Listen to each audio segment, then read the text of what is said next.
that I'll stick out.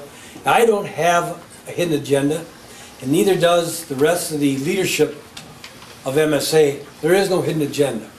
Our agenda is to make sure that there is premier trails in the state of Michigan by happy grant sponsors, because that's the only damn way it's going to work. Because I haven't seen a snowmobiler drag a little groomer behind their sled running the trails, except into a camp maybe.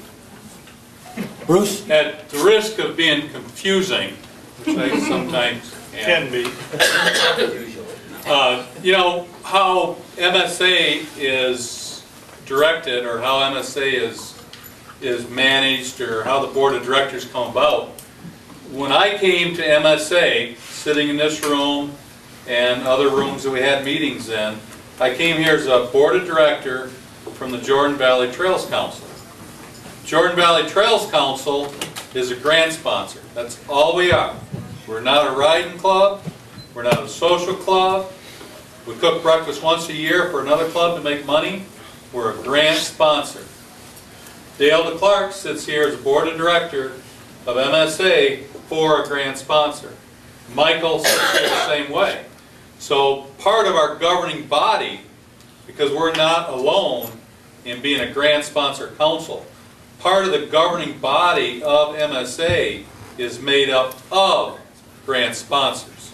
We're not all snowmobilers coming to the MSA. Well, we are, because we snowmobile and groom. But part of the governing body of MSA is made up of grant sponsors to begin with. And I hope I didn't confuse too many people. I guess, Bill, you want to say something before I kind of wrap this up just a wee bit, because I got some questions. I'm sorry, go ahead. Yeah, I just, Don was speaking about togetherness and being as one stance, and I was accused of a lot of things by Mr. Kennedy, and I want to thank you guys for standing behind us last year when we had our issues. If we hadn't all stood as one, we wouldn't have got the things changed that we did. And whether or not I instigated it, or whether or not all you guys had the same problems, we just all got together at one time, we proved that we could get things done by sticking together. And as Don says, we need to continue to do that, but through MSA is how we're going to get that done. Like Bruce said, most of us that are on the MSA board are all grant sponsors. You know, we snowmobile, but why did we get on to start grooming or do all that stuff? Because we want to snowmobile in the past, or that's why we wanted to groom, because we want to have a smooth trail. So, you know, like I said, Don's having the meetings and holding them to get us together and keep us on track and continue to get things done so that we can continue to operate our groomers and run our programs so that we can maintain to have the premier trails in the United States. Jim? I'm the lone guy that's not a grant sponsor on the board. He just rides his sled 5,000 miles a year. I come from a club that's not a grooming club.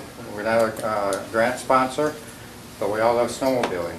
And I know that Smooth Trails brings people to your communities to ride. And if you don't have smooth trails, they're going to go somewhere else and ride. They're going to spend their dollars in your communities when they go up there. And I guess that's where I come into it. I'm the guy that's out here riding. I look for smooth trails to ride, and I love to ride. And I don't think I'm the only one in the state that feels that way. So that's where I see the snowmobilers, the grant sponsors, the business people that benefit from the snowmobile program. We're all in this together as one. So that's my little speech. Yes, sir. I got a quick question. Your name? Galen Fade, Thumbs Up Snowmobile Club. How you doing, Galen? Not bad. The new groomers in town. All right. Welcome. Thank you. What I'd like to know is who dictates the makeup of the sacks? It's by law. It's by law? And if it's by law, how can they just all of a sudden change it? Well, by law it states that there's 3 representatives from MSA, 1 representing Region 1, 1 in Region 2, 1 in Region 3. And it really doesn't specify by law, but we pretty much made it known to the department that MSA is going to choose those 3 people. We aren't going to let the department choose one of those 3 people and just say, well, you got to belong to MSA and we're going to put you on. So those 3 people are chosen that way. There's a person represents business, represents 2 at large, and 1 representing the groomer. Those in the past positions have been applied for from the general public, and they've been appointed. Some that were, in the early days, were appointed politically. The at-large positions were appointed because, in a business position was appointed because a legislator knew of a guy that snowmobiled and wanted to get on it.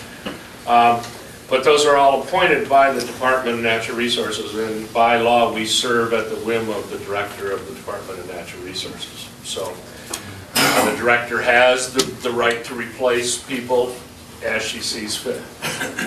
Okay, So so that's why Yes. they carry the axe. they carry the action. They have the law, so they have the axe. And I guess what we're seeing is, you know, and anybody who followed, like we do, the politics of the ORV Advisory Committee, we saw this 2 years ago. They were asking a lot of questions, a lot of hard questions, and we're having meetings like we've had at the SAC committee where clubs and groups were calling the department on the carpet. And over the last 2 years, they've all been replaced on the ORV Advisory Committee, and now it's a pretty tame meeting, so to speak.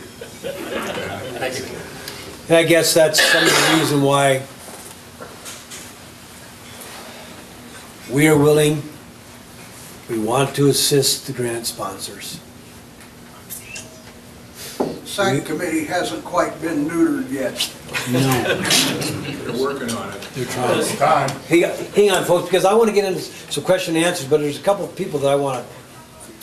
I was thinking, everybody in the room, maybe they don't all know what just happened with the SAC committee. I mean, if they're not involved in the emails that went out, maybe Bill elaborate a little bit what exactly, in a short. Well, sure, I'll give you a short scenario. Well, or just a little bit. At 3 o'clock on Good Friday, I got a call from Jack Nelson saying, "You aren't going to believe this, I just got a call from Steve DeBraybander." I says, "Oh yeah, what did he say?" He says, "Well, he wanted to thank me for my service on the Snowmobile Advisory Committee, that I've been replaced. And he made a point to say, I know we butted heads a few times, but, you know, thanks for your participation." Click. I went, wow, that's pretty bizarre. So I was on the road. I checked my voicemail, I think about 4 o'clock, and there was a message from Becky Humphreys, chief of DNR. And she said, "Bill, this is Becky Humphreys. I just wanted to let you know that we've made some changes on the Snowmobile Advisory Committee. Jack Nelson has been replaced by Frank Wheatlick, one of the NRC commissioners. And I have appointed Frank chair. I have reappointed you as Region 3 from MSA. And if you want to talk to me, I'm going to be on vacation next few days. You can call my number. Thanks, talk to you later."